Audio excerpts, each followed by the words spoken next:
Ustad, neyniyək ki, libas-şün pompu xərab olmasın? Ərzən və xidmət gərək tez-tez təxliyə el. Açaq, filtrin, açaq təxliyə eləyək. İyisi gəlməyən, pomp xərab olmayan. Neyniyək libas-şün ömrü çox az? Ərzən və xidmət, libas önemli, pudrun mizan tökək, libasın mizan tökək.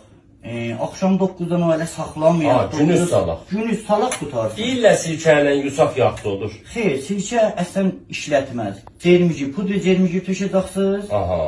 O betərdir. Əzizlər, Bəraderan Əkbərinin təxəssüsən işləri, təmiri, libas-şüy və zərfşüy. Mənim əziz dostlarımdırlar.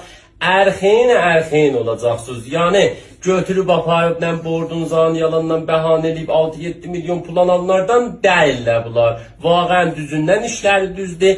Hər kəsin zərfşüy, libas-şüy, hətta yaxçəli xərab oldu. Ya bu şumarəyə zərf vursun, ya bu peycə pəyam versin. Özdə mütməyin olun ki, peşman olmayacaqsınız. İşləri düzdür.